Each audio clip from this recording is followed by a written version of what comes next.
Ukraine's intelligence releases exclusive footage from daring Operation Pokrovsk. The Defense Intelligence of Ukraine has unveiled rare footage from a high-stakes mission in Pokrovsk, Donetsk region.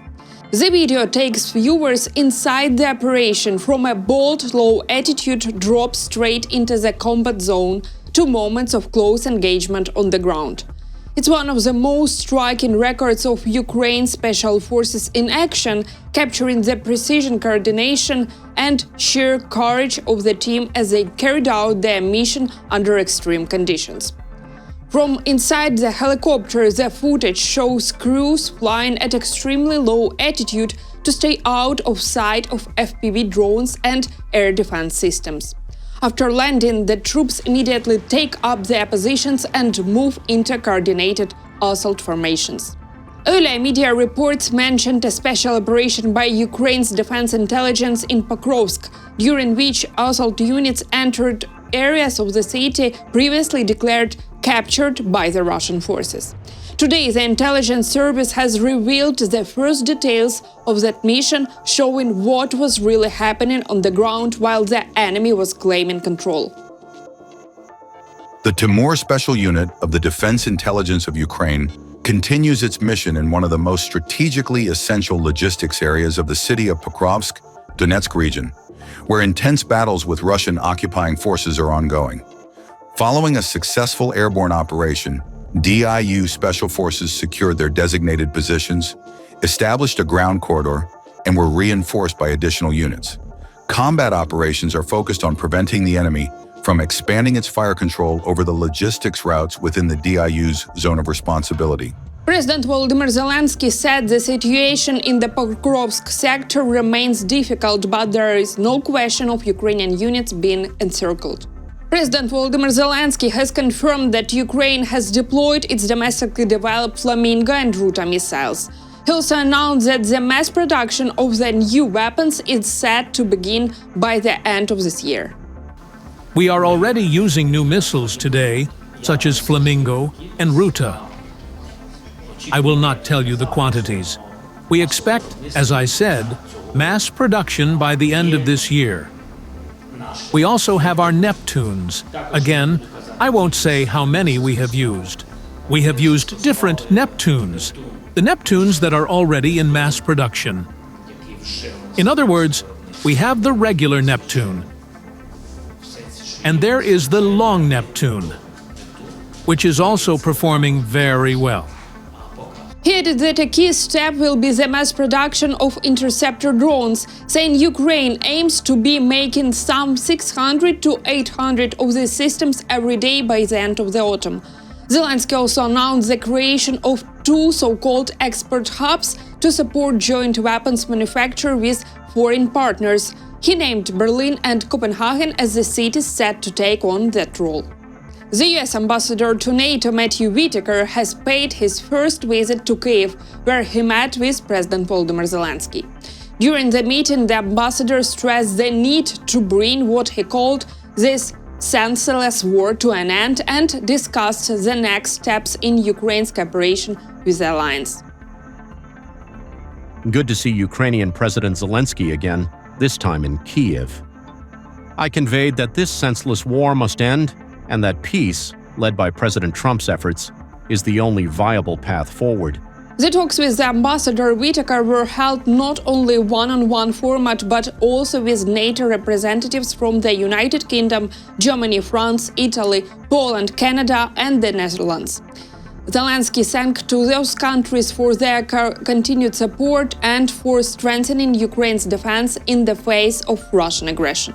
All of you to NATO structure and to leaders of your countries for the program Pearl.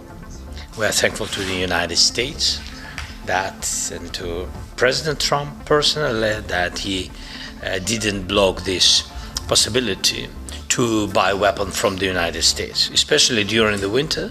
It's for us it's important, of course, to have possibility Patriot to have Patriot missiles to save our civilian infrastructure, energy infrastructure. Ambassador Whitaker also met with Ukraine's defense minister Denis Shmyhal. Shmyhal said the meeting with NATO delegation focused on innovation and strengthening Ukraine's air defense against enemy drones and missiles, especially during the winter months.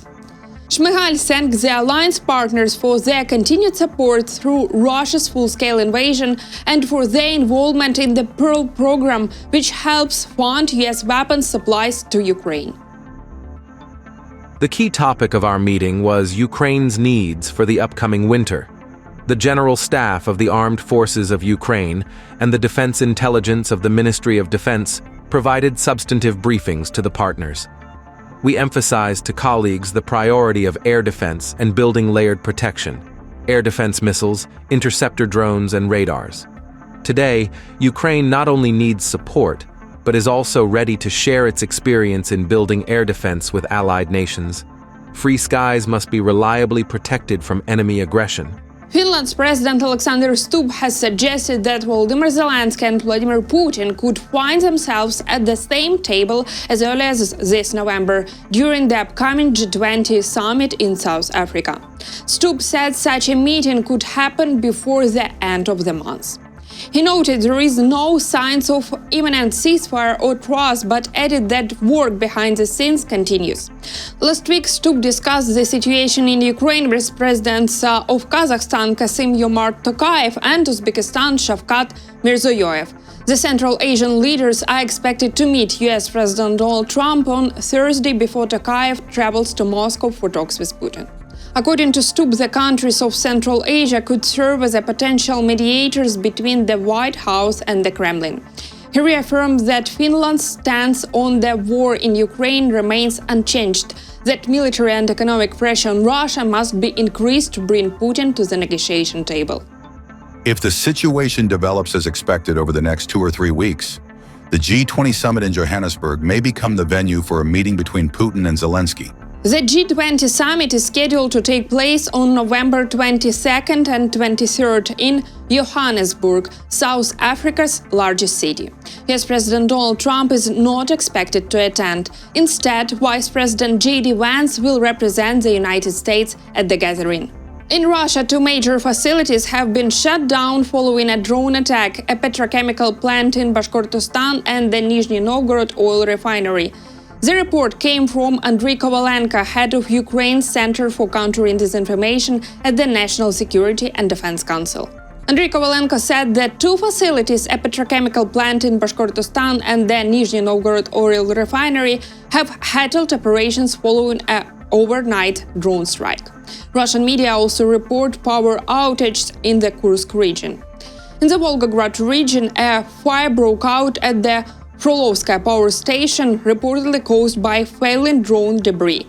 Emergency crews were dispatched to the site and the blaze has since been contained. Russia's aviation authority introduced temporary flight restrictions at airports in Volgograd, Tambov, Penza and Saratov.